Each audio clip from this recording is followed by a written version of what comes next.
Hello everyone, my name is Strom.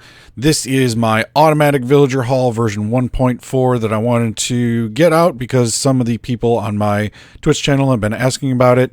This is a design inspired by what I saw on the Glotz and Tab skyblock world on their Twitch channels. And this is what I can figure out as to how the haul was working and some additional features that I added in as well. So let's get into it.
So that was the features of my automatic villager haul design, and now I'm going to go through how to use it, and then we'll get into the nitty-gritties of how it's working.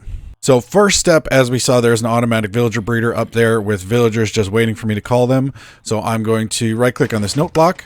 It's going to dispense me a potion of weakness and a gapple. Then the zombie is going to turn the villager into a zombie villager.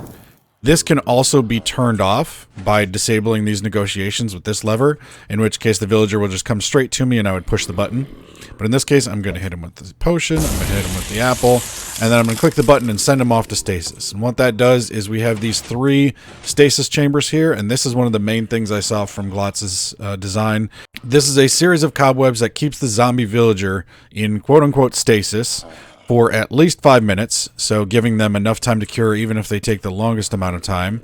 By the time they get down to the bottom of the cobwebs, it will be a normal villager. So here he is as a normal villager. Now he did cure a little early, and that can happen, but the last thing you want is for a zombie to fall into one of those slots because they're right next to each other and they can just turn the entire row into a zombie. The cured villager then gets sent up the track and gets put into this mob conveyor where it's dropped into the next available slot, and when there's a villager in there, that slot closes. Now that he's in here, we can put a workstation in front of him. We can re-roll him. He can't get out because of these trapdoors. And we could just easily re-roll him until we get what we want. I have also used iron trapdoors here so that as you're running down the line and doing some villager trading, you don't accidentally click on these doors and open them and let the villagers kind of mishmash into their individual cells so they will stay where they are.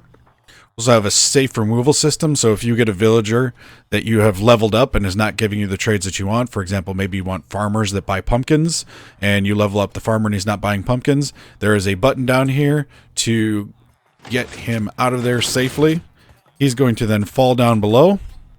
He's going to die on the magma blocks, and his cell is going to be reopened so there can be another villager that falls down into it. I also have it designed so that there are stairs here and here along with a slab, so there's actually space underneath the workstations for all the XP to get out, so you can get all the XP from your villagers as you're trading with them. And once you have it filled up, you are ready to go trade with your villagers. We also have an automatic shutoff on the villager breeder, so when there are too many villagers in the system, before they reach entity cramming, this gate will close, cutting off access to the beds, so the villagers will stop breeding. And we also have a system here that guarantees that we only get an adult villager and we don't bring over a baby in a minecart by trapping them down here and putting the minecart track actually one block up. So all it does is grab the villager and ignores the babies. We also push over the villagers towards the minecart so we can guarantee that no matter how these guys are bunched up in this crammed state, they actually get picked up by a minecart. This pusher for the villagers is the 20 blocks per second mob conveyor.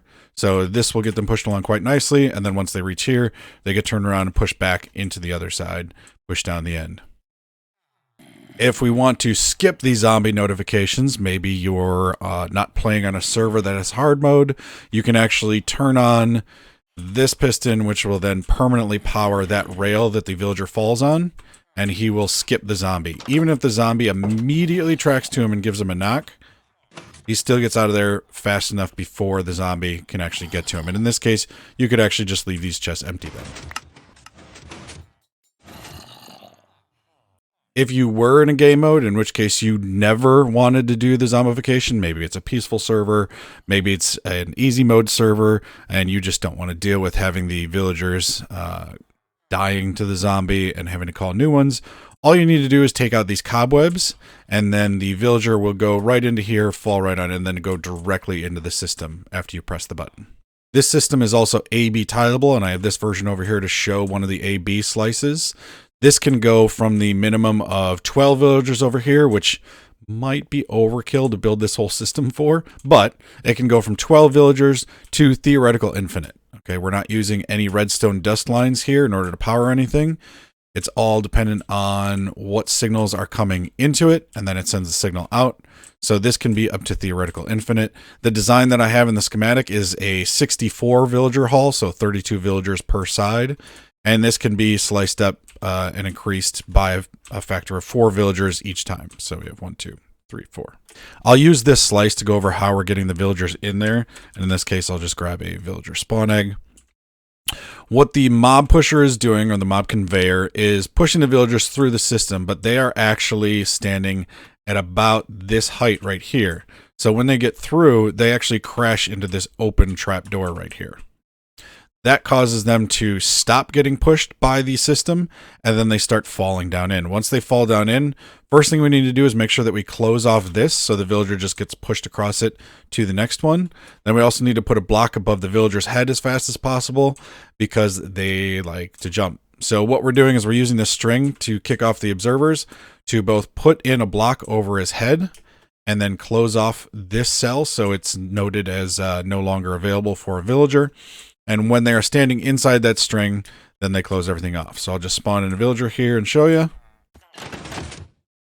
So it puts the block above his head, puts the trapdoor closed. Once he's in there, he can't get out because this trapdoor is blocking his way to get out. Even though there's a stair there, he can't get over far enough to actually drop down the stair and then walk out. So we can easily re-roll him. And then when we want to remove him, all we do is we take the stair out from underneath him. He then falls through, the string becomes deactivated. It will pull that block away, reopen that trapdoor, and then the villager will die on the magma blocks. So see, now that's open, and this guy is going to die on the magma blocks. This build is a fairly expensive build. This is not going to be an early game build. You notice we actually have 3 redstone blocks per villager, so each AB slice needs 12 redstone blocks. So that's a lot of redstone, plus your repeaters, your torches, your observers, your sticky pistons, all that kind of thing. So this is definitely going to be a late game build for when you just want some easy villager setups.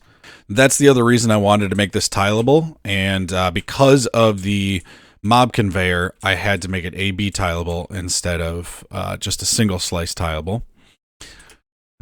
But you may actually have this where you want to get 128 villagers or even more. Maybe you want to have 300 villagers all in a row. And one of the most painful things in Minecraft is dealing with the villagers. So this system is set up so that all you need to do is get 2 villagers into this breeder. That's all the villager moving you need to do. The rest is just handled with some clicks of a button or a click of a note block.